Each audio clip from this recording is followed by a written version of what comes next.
All right, Happy New Year, everybody. Just wanted to do a short stream kick off the new year. Haven't really ever done streaming. Not something I'm real big on, I guess. But just wanted to touch base and do some puzzles today with the purpose of working on focus. So, kind of my main thing I want to work on this year is health and improving my ability to focus, especially for long periods of time, and just improve my ability to concentrate. That's one thing I've noticed as I've been working on Michael De La Maza's rapid chess method, rapid chess improvement method. The thing that's limiting me the most is my ability to concentrate. I know it's kind of an intense program, so I'm sure most people would run into the same problem, but man, I know when I was young I could concentrate a lot better. So I thought for the New Year's, I'm going to try this stream. Just I wanted to test it out, see if it works. I don't know how it'll work. Haven't got a new kind of camera, just using the audio on that, so it may suck. But just wanted to see that it works. So what I wanted to do is I kind of have this idea is in the De La Maza, he focuses a lot on tactics and visualization. And I wanted to kind of combine them both into one kind of drill. And it's more to like help with my focus than anything. And so my idea was to do endgame puzzles on Lichess, set them to a difficulty level of like a few hundred points below where my tactical puzzle rating is, and then go backwards 3-ply. So as soon as the puzzle pulls up, hit the left arrow or the back button 3 times, and then go through the next 3 moves to get at in my head where the puzzle would start and solve it from there. The idea being not to rush the puzzle, to just take your time with it. It's just to work on focus, being in the moment, not rushing it. And I know, like in the rapid chess improvement book, he talks about kind of having his visualization puzzles be simple. And I thought, well, this kind of combines like tactics and that. Maybe it'll be great. Maybe it won't. But I thought it might be worth a try. And so what I'll do is I'll jump in and start working on this. Oh, and the other thing I wanted to do was I have this Pomodoro ball. One of the people in our Discord, Steve, um, turned me on to this, and it's actually really cool. So my idea for today is, I had a long day. I did a lot of stuff today and whatnot, but I'm going to try to do the Pomodoro technique where I set this Pomodoro cube to alert me when 25 minutes is up. Then I'll do a 25-minute break. I mean, sorry, a 5-minute break, and then do 25 more minutes and call it good, and just see how this tactics thing works. So basically this cube has like all these different time amounts on the face of the cube. And so you just turn it upright to the number that you want. So I turn it upright to 25 minutes and it will beep at me when 25 minutes is done. Then I'll turn it so 5 shows up on the top. That'll give me a 5-minute break. And then I'll take a 5-minute break, maybe just shoot the shit for a little bit. And then turn it 25 minutes, do it, and then just see how it goes and take it from there. So I'm going to set this thing to 25 minutes. So it should beep at me when the 25 minutes are done. And I got my cat sitting on me, but you can't see him, but maybe I'll introduce him at the end of the stream if he's still sitting here with me. But so what I'm going to do is I'm going to click on the next puzzle, and then I'm going to rewind, 3-ply. And so you see over here, it'll be on the right side of the screen, you'll see it, but it shows that white just played rook f2. And then what we got to do is in our head, we got to do the next 3 moves. So it's rook c4, bishop d7, and bishop f5. So I'm going to take my time, visualize it, and then kind of go through it before we zip forward and put the answer in, and then just see how I did. So let's see. So rook c4 by black, bishop d7 by white, and bishop f5 by black. So basically, rook c4. Ideally, we're not drawing these, but just for the purposes of starting out, bishop d7 and bishop f5. And that's the puzzle that we have to solve. And so one thing is to just get the image in your head, right? And then tackle it from there. And so one thing I noticed, the answer kind of jumps out at me, but we want to look at forcing moves first, right? And so we would want to look at captures, checks. I guess we could look at bishop takes e6 as a check, and then the bishop that is on f5 would capture on e6, right? So that wouldn't work.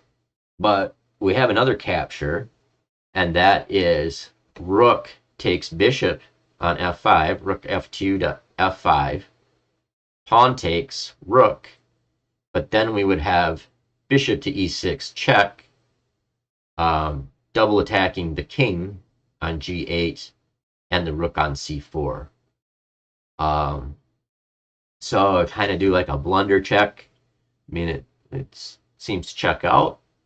And so my hope is like as I do this, I'll get better and I can kind of work on thought process as I do it. But I'm going to play these moves. So we'll go forward. And so this was the point at which we were supposed to solve the puzzle. And the solution I came up with was rook takes f5. And then this is good because this is kind of like a little wrinkle that I didn't fully take into account. So this could actually be good because it will work on thought process and visualization. So obviously it still works because we just drop our rook back to f1. But the idea would be to state that before, while we're still picturing in our head and before we make the moves. So I'll get the full points, but it wasn't an absolute success because I should have looked at all the possible responses from black, including checks and captures, especially checks, right? So we just go back here and we still net, the bishop that was there. So that's how I plan on doing it. And I'll continue on and we'll do the same thing. We'll rewind 3. So 1, 2, 3. The idea is not to really look at it so you don't see it like while it's going. But I'm just going to jump over to the stream software quick. I just want to make sure it's coming through. Actually, I can look on my phone here. But there's a little bit of a delay. So this is as much of a test as anything, the live streaming. But, okay, good, it shows. So I just wanted to make sure my cursor shows when I hover over the moves over here on the right. And so from this position, the moves would be rook d1, bishop c4, and king h3. So rook d1, bishop c4, king h3, and it would be black to move in that position.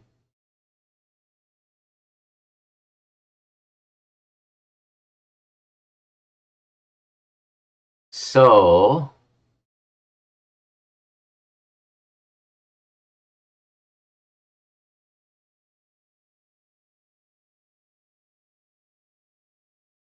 this one is not immediately jumping out at me. I'm assuming it has something to do with playing e2.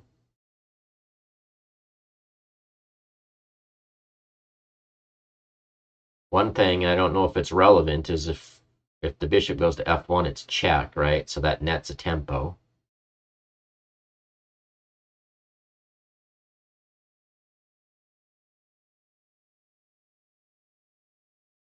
We are technically even in material. And my thought too is when I do this to only don't spend more than 5 minutes maximum on one puzzle. So if you struggle with it, I don't think any benefit is to be found um, looking at it longer than 5 minutes.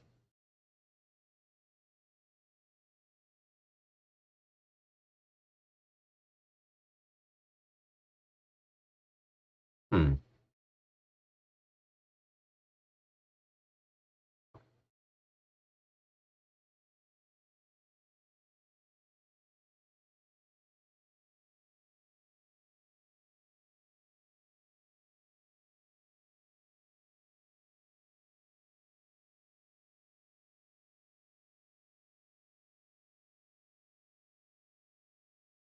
I mean, another interesting idea. Well, could be. Uh, so I guess first look at the checks and we'll look at the attacks and captures. But bishop to e2 is looking like it might be an interesting try.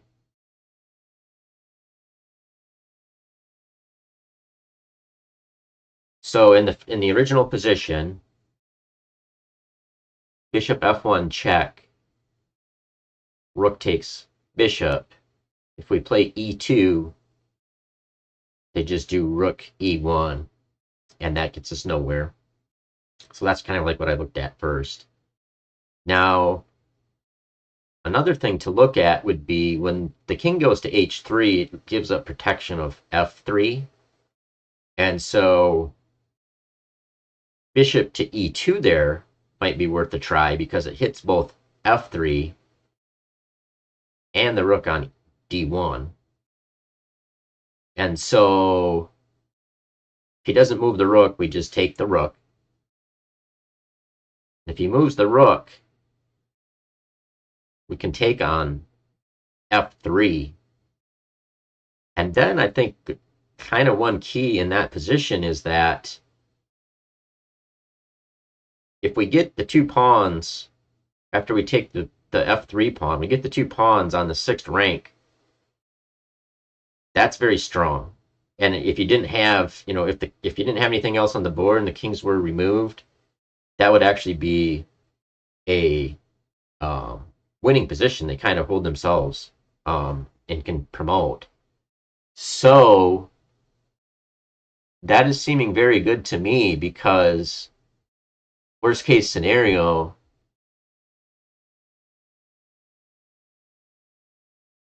just move the bishop away and we've netted a pawn.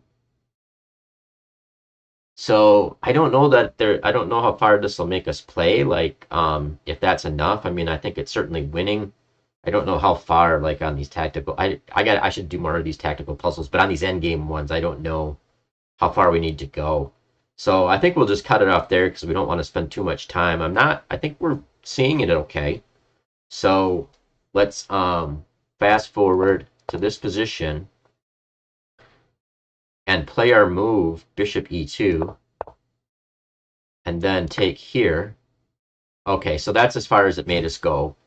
So I think the main point being that, I mean, worst case scenario, we can always just go here, support this pawn here, and then, we can make headway one way or another. So I kind of like this because it kind of like simplifies things. We don't have all this like visual clutter of all these different pieces, and it lets us focus on the important elements. So go on to the next puzzle here. And sorry, 1, 2, 3. So 3-ply. And so the answer, I mean, where we start from is queen to g4 check, king to f1, and queen to d1 check. So these are the dreaded positions you get where you got to figure out if you can get out of checks. These are not fun in endgames when you got limited time on your clock and you got to decide if you're going to grab something, if you can get out of check or not. So It's a pretty easy one to visualize, at least the initial position, right? Because it's just kind of going back and forth. So we're in check. And so from the original position, we have, the way I see it, we basically only have three options.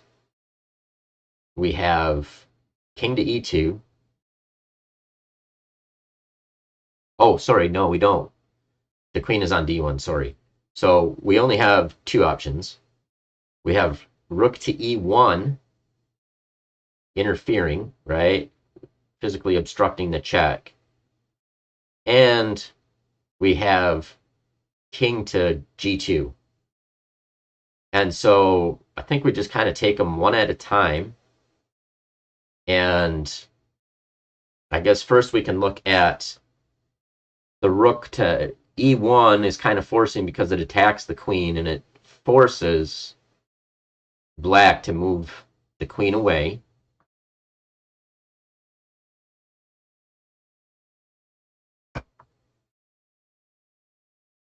So the important things we would want to look at would be the checks, especially. He has two checks on d3 and on g4. So if he goes back to g4, can we get out of check? I think it's going to be difficult.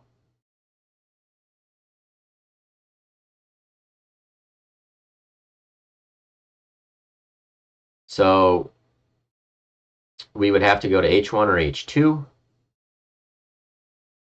we go to h1, he goes to f3.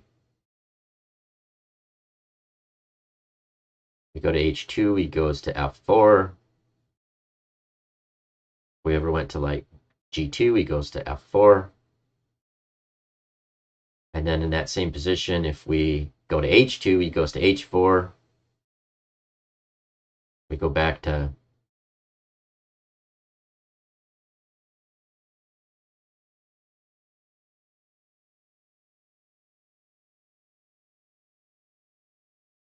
g1, he goes to g4 again.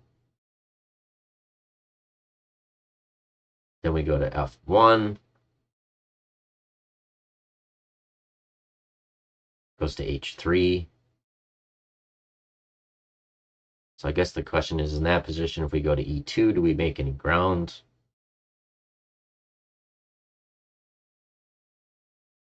I don't think we do, because he can just do a bunch of frontal checks. So let's go back to the original position with the queen on d1 and our rook on still on e3. And instead of interposing our rook on e2,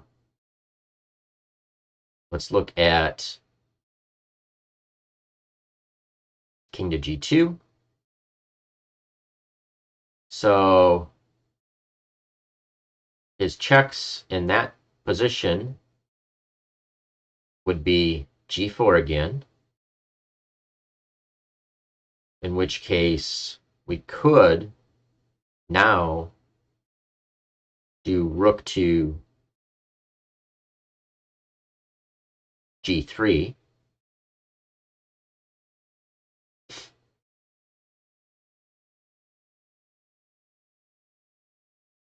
He could do queen to e4.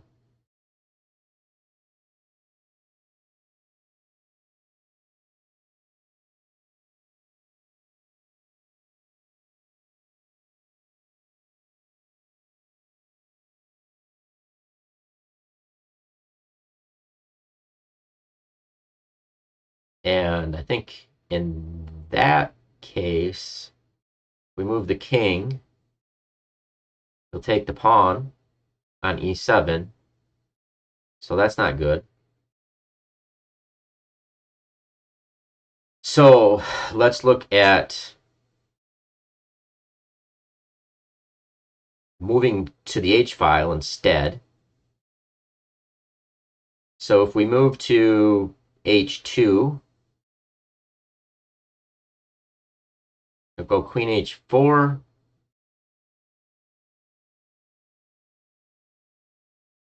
If we do rook h3,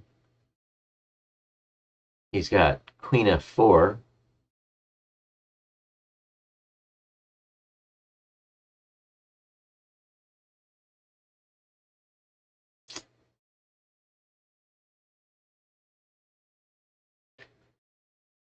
And wow, not easy.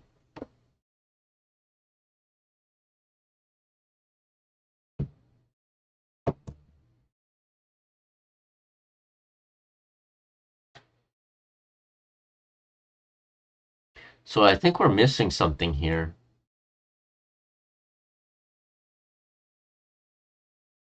Gonna just kind of reset.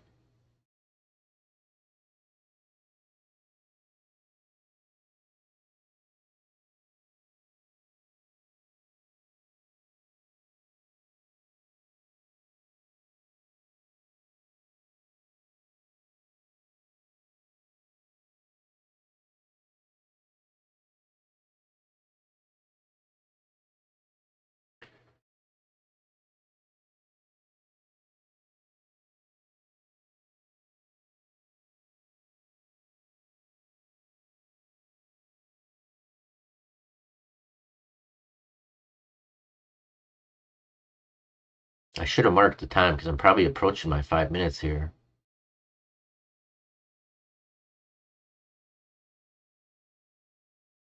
I'm kind of leaning towards looking at rook e1 better. Rook e1, check on d3.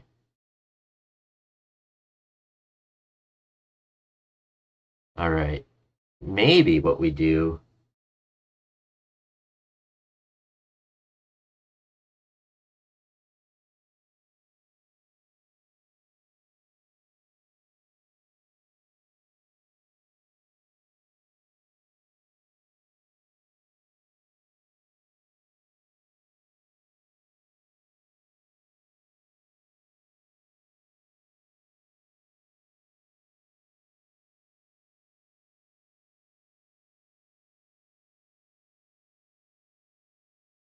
Hmm.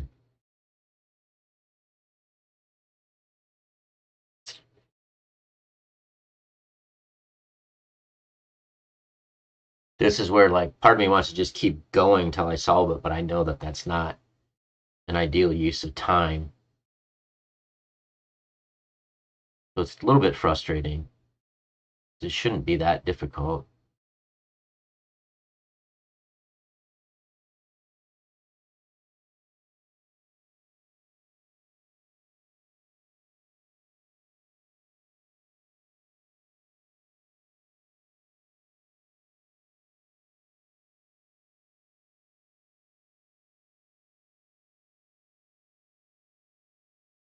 Seems to me like the best chance is to play the rook back to e1 and then run to the dark squares. Run over to the h, make a run over towards the h file. And so yeah, I'll throw in the towel in the interest of time because I've used up 5 minutes. So in this position, I'm gonna do rook to e1 and run over to the h file and see if there's something I'm missing there. So my idea, oh geez, this was bad. Just go here. For some reason, I was thinking I had to go. Oh no, I just saw that wrong. So if I go here, he has no checks. So then it's just a simple. Oh man. So this may be beneficial because that I should have been able to see.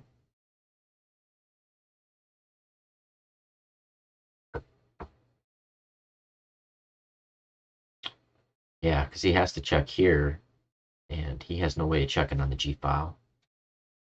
All right, so on to the next one. All right, man, a lot of queen ones. So rook f3. Queen B1,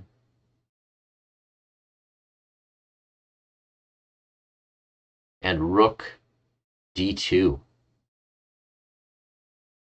So Rook F3, interposing the check. Queen goes all the way to B1, and white plays Rook to D2.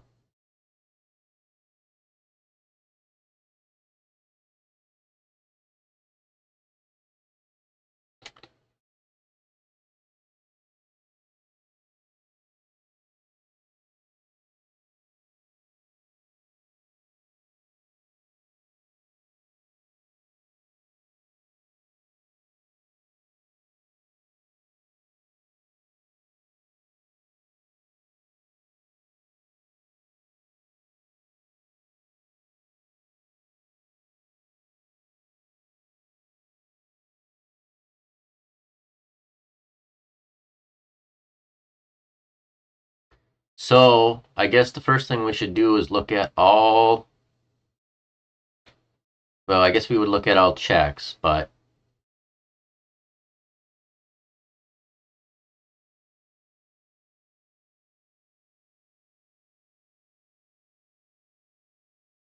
I don't think we're getting far there. So we could check on G1, F1, H1, but I think that's kind of a lost cause in a way. Now, one thing I think I see the solution. It's kind of cool in a way. Um, so the queen on B1 could support the rook on H7, which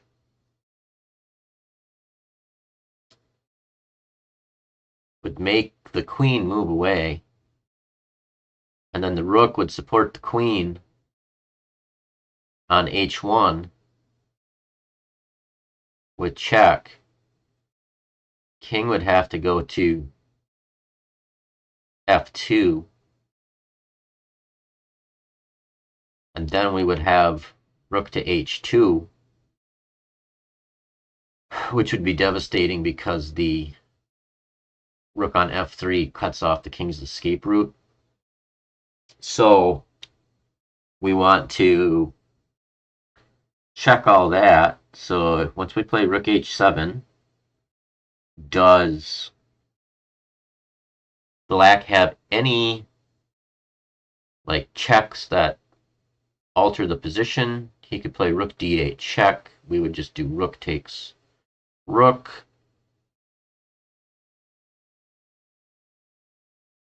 He could see, can he counterattack our queen at all? Not safely. So I'm not seeing any way out. So I'm going to make the move. I'm going to zoom forward. All right. We're going to play this move. Okay, so they end up taking it. So yeah, I don't know if you can put additional moves on the board, but we got it. I'm thinking the Pomodoro clock's going to kick in here fairly soon.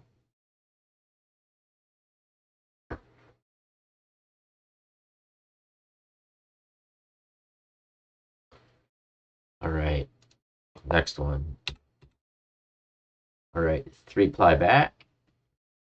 Queens again. All right, so we have, oh, Pomodoro clock, Saved by the Bell. So I'm going to turn this up to 5 minutes, do a 5-minute break. I think I'll go fill up on water. I'll be back in a couple seconds. Just want to get some stuff.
Right.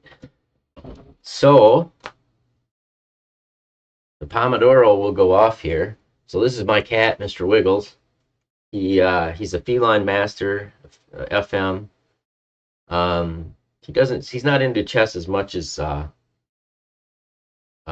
older cat that's no longer around, but he would always study every Sunday. He'd study with me, the other cat.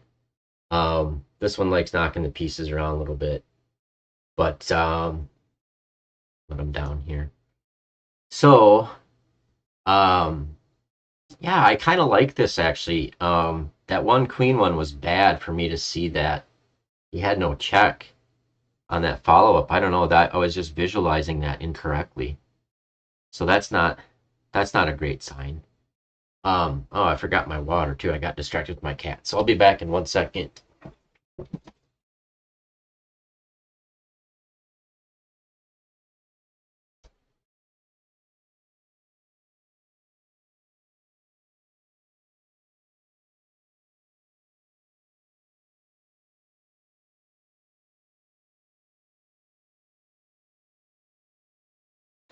So the idea of the 5 minute break with the Pomodoro is you can only focus for so long, and then as you get better, you start out with 25 minutes at a time with the 5 minute break, and then as you get better at focus, you can you can kind of go longer. Um, so 5 minutes seems like a long time. Hopefully it didn't go off and I didn't hear it, but I don't think it did. And then we'll work on another queen one here.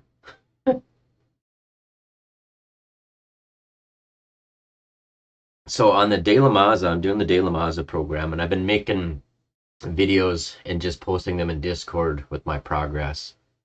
But I'm like within a week of being done with the first circle, which is like 1,000 problems. I'm doing 985 problems.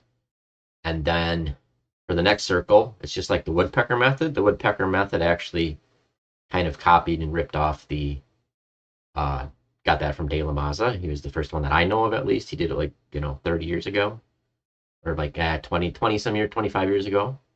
Um, but the next cycle, I have to go through and do it more quickly. Man, this 5 minutes seems like a long freaking time. I think I'm gonna roll. I feel rested. I'm gonna violate the Pomodoro cube rule. It's gonna go up any second anyway. So I'm gonna flip it to 25 minutes again. Yeah, I actually just started digging in. So flip it to 25 minutes and do this for 25 minutes more. Call it a day. I was tired coming into it, but I figure it's a good exercise and focus. So we have in this position, black just played h5. We have queen to e6 check, king to h7, rook to e8. Find the best move for black. Oh man, so it's like another freaking queen one. These are the ones I dread the most for some reason. I don't know why. I don't like trying to calculate getting out of the checks. So let's see.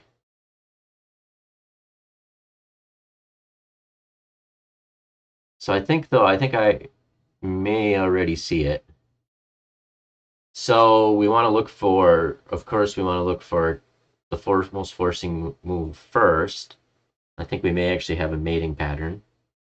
But so let's look at queen to f2 check. Oh, I'm sorry, I jumped ahead. I'm sorry. H4 check, king takes h4.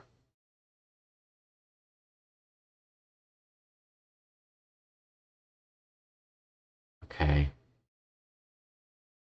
Queen to f2 check.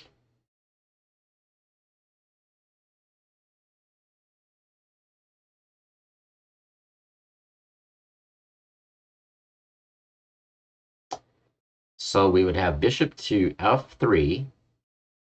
I'm sorry, bishop to g3.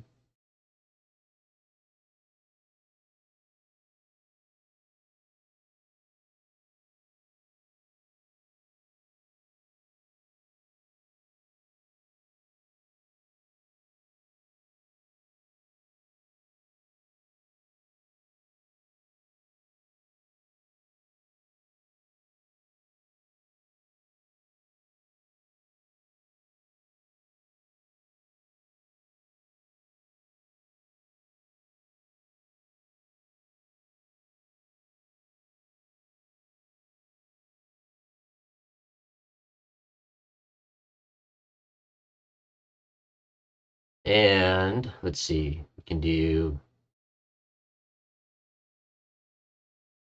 G4,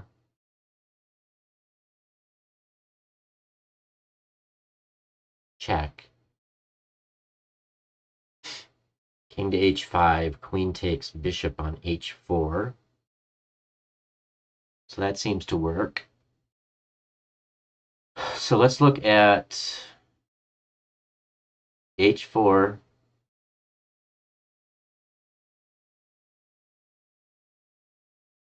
I guess for completeness, H4, king takes H4, queen F2 check,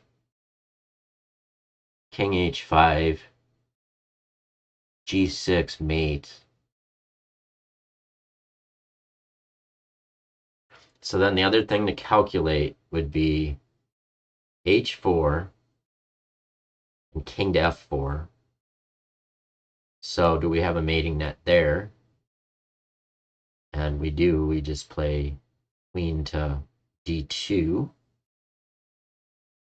And all the squares are covered. The bishop covers F5, E4.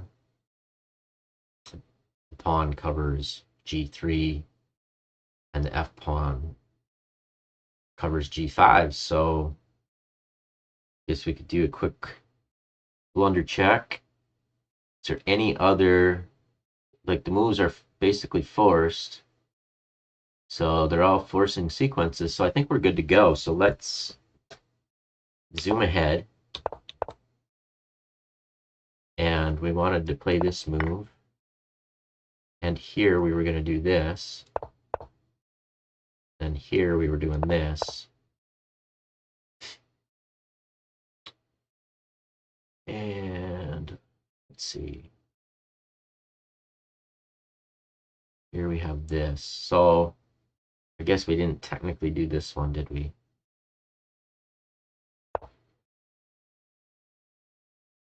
So not too bad. All right, on to the next one. Do you think this will be helpful for concentration, though?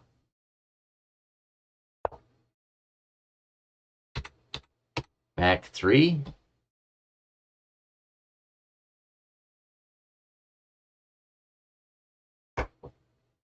All right, and we have from this position here, we have rook takes knight.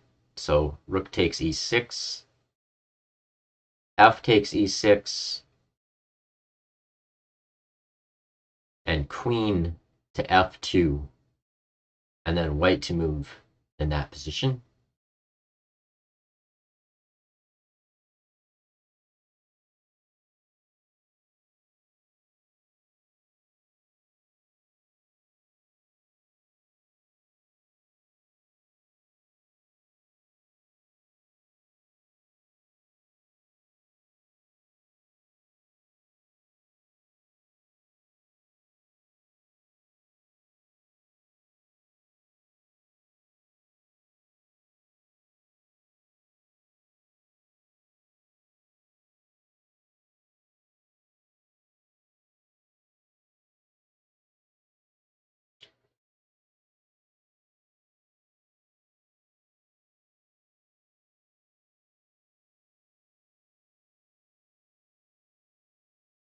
So I guess the first thing we should look at is e takes f7, check.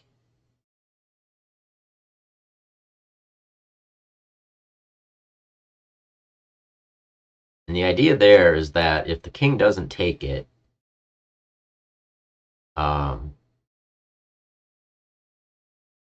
I guess if the king, say, ran to h8, then we would just play rook to e8 check, rook takes rook, and pawn takes rook and turns into a queen with mate. So then the king goes to f8.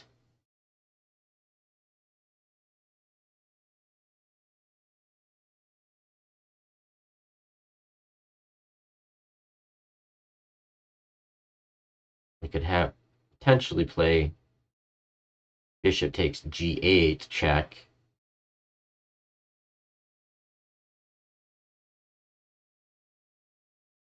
And if king takes, then we do pawn takes rook again, but that doesn't seem... Okay.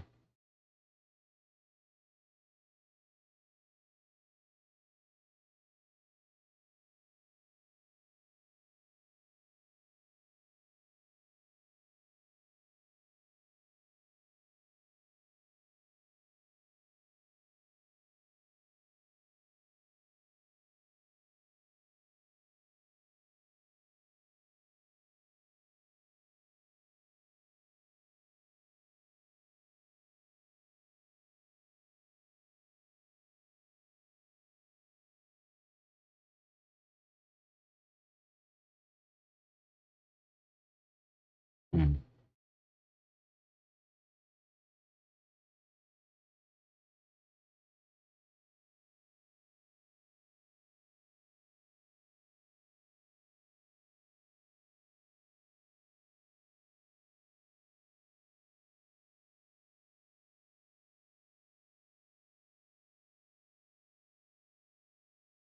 And I'm like stun mullet here.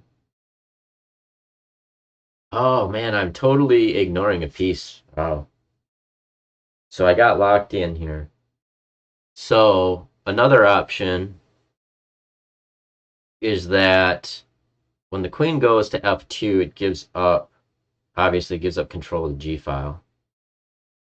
So another thing that we should look at is rook takes g7,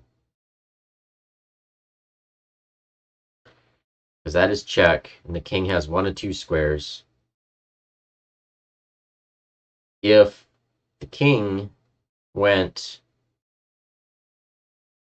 to h8,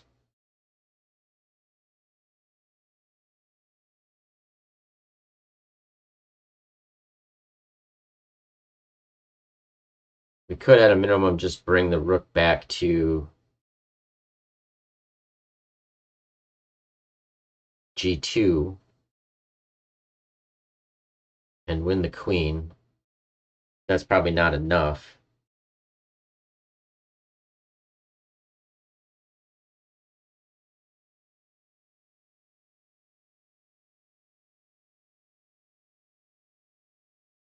All right, so takes g7 check, king h8.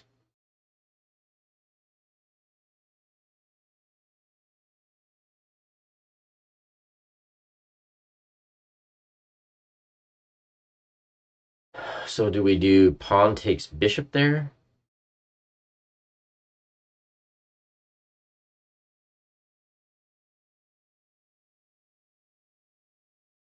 Because then we're threatening rook to g8 mate.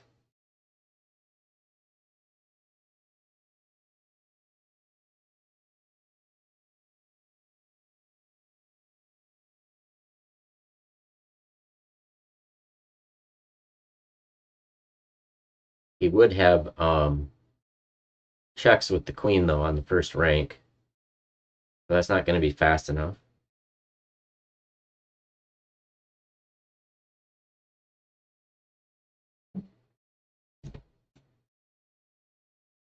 I think we got to keep him in check.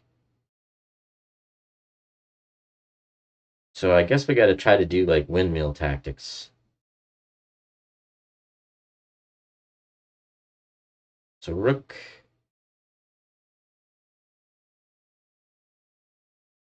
g7 check,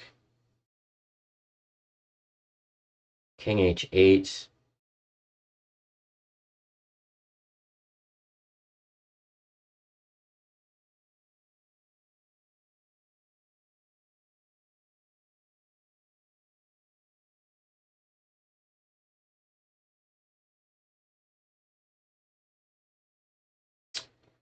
Rook takes bishop check.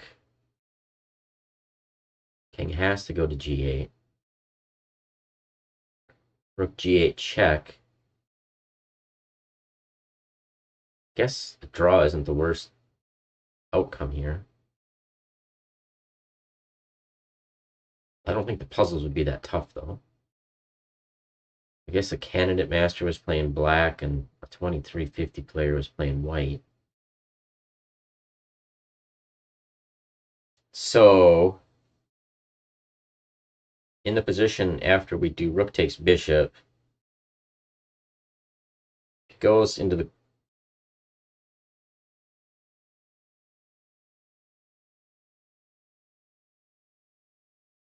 he would go king to g8, rook g8 check. If he goes back in the corner, we could repeat. But if he goes, yeah, I guess maybe it's that repetition. I'm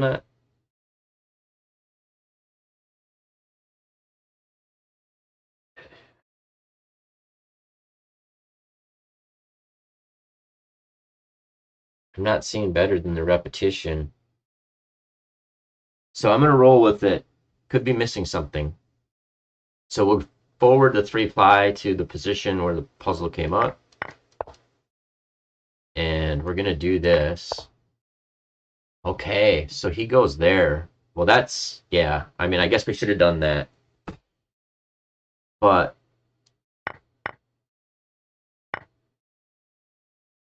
I want to go back. I'm going to see if it lets me move stuff on here. So in this position, if he goes here, I'm going to turn the engine on. Rook here.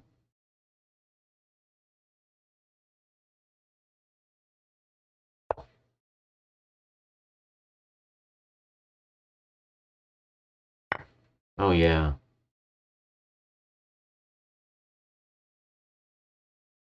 Yeah, I missed that. That's not good. So I got work to do here. All right, on to the next one.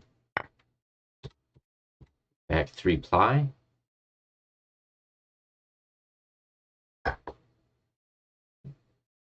And we have rook d1, rook d2, squaring off with the rooks, and rook takes d2. And then we are black. It looks like we can just play e2. Check. Seems too easy.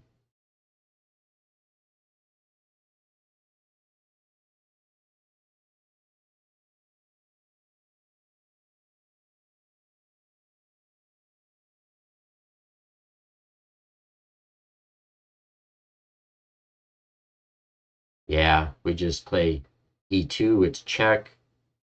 The pawn covers f1, and then we just play e1 equals queen.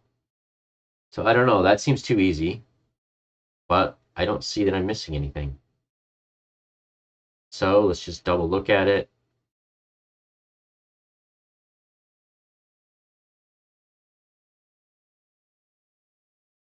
The forcing move, it's check. If rook takes bishop after we play e2, we just promote with mate. The king moves, we just promote with mate. So that's pretty easy one. So, right. So yeah, kind of weird. Like, I don't know. Seems 10 times easier than the other ones. Right. Back 3-ply. So, from this position, we have h3. Rook takes b2. And rook to f2. So h3, rook takes b2, and rook to f2.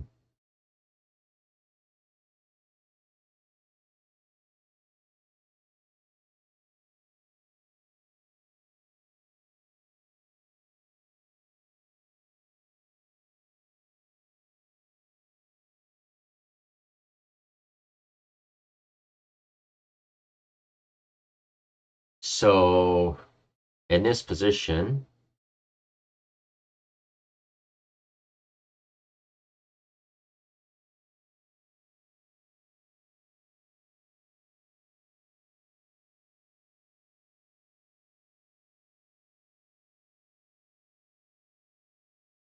don't have any checks.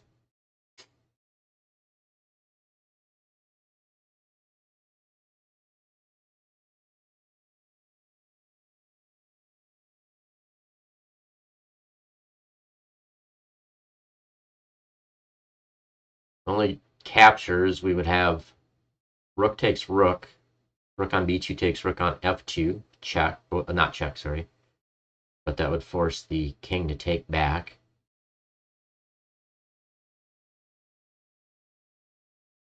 We would have bishop takes g2.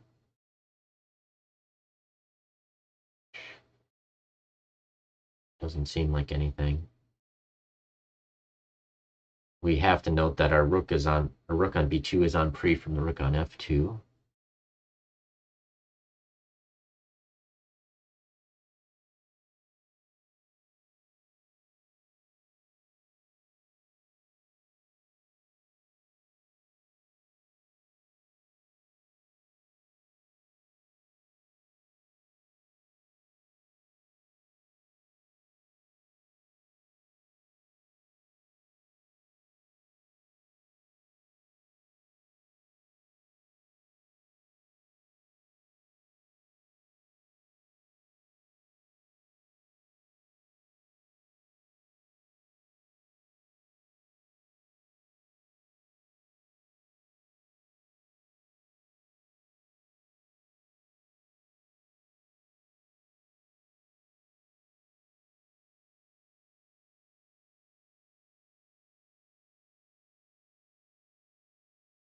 Hmm.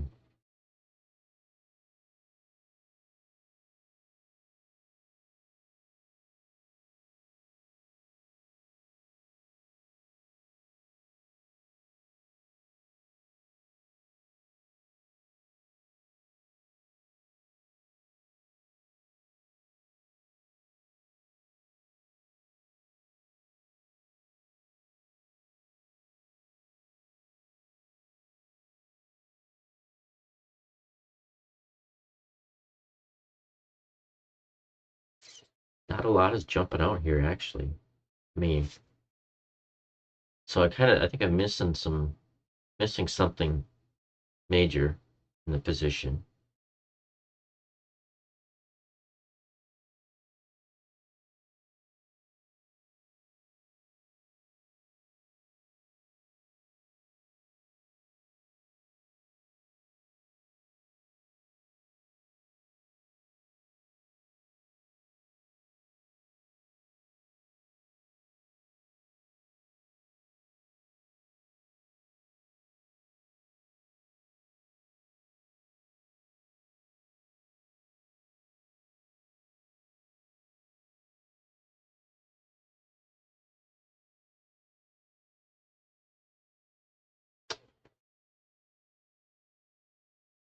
Hmm.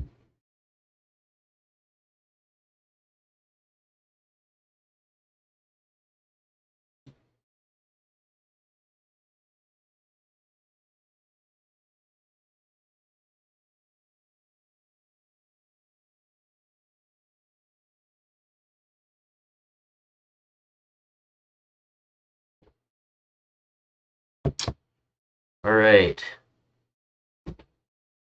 So rook takes rook, king takes rook.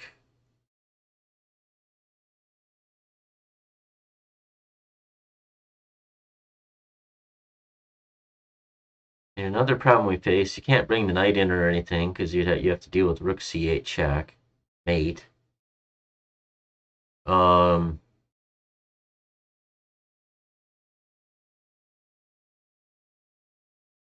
so rook b1, pinning the rook to the king. Rook takes rook.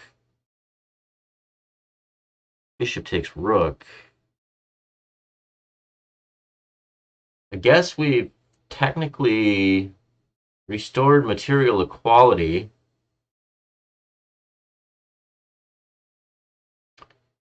at that point, I guess we would be free to move the knight. But I can't imagine the answer to the puzzle is to just avoid catastrophe, but I guess maybe it is.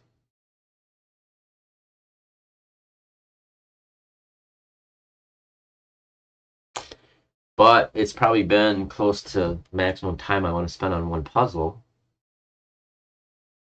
So I think I'm going to roll with that. And I think the idea being is that we can kind of activate our pieces at that point, put pressure on E3, like this. So I'm going to forward to the puzzle and play this. All right, so that's not correct.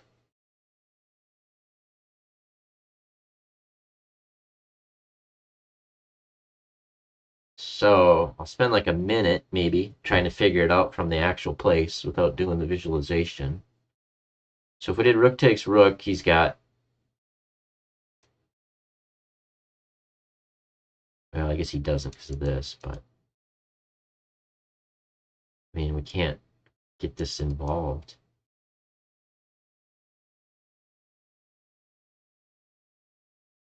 I don't know. Right? I'm not seeing it here.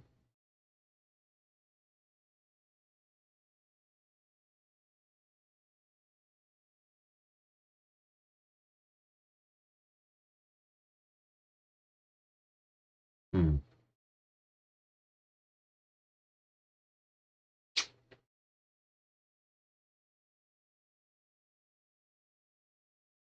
Could be that point in the day, I guess. I don't know. Missing something obvious here?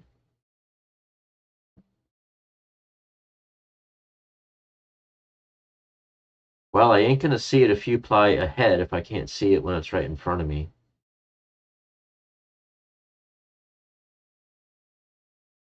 So let's view the solution.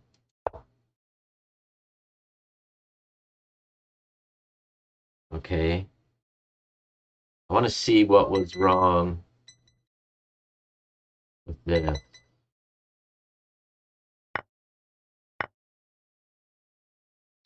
Okay. Yeah. All right. Well, that's the 25 minutes. Pomodoro. So, yeah, I know this is probably boring for anybody watching, but um, it does seem to have some help. Like, I did not notice this detail here. And so that's why I guess taking here stronger. I didn't realize it was as strong as it is, even from this position. Sometimes these are the problems with some of these puzzles is that, it kind of uses the computer evaluation. So yeah, I'm sure this is winning according to the computer because I had considered doing this and then playing the bishop here, and I'm like, okay, well, I don't know. Can he mount enough pressure on that? I guess probably can't. So anyway, that's my focus for the new year is focus. And so I'm doing a bunch of health measures, which maybe I'll talk about sometime. Doing the De La Maza, and that's how I realized I have focus issues. Um, Seem to be able to focus okay during this 50-minute period of time. So I hope everybody has a good New Year's and makes good progress in chess.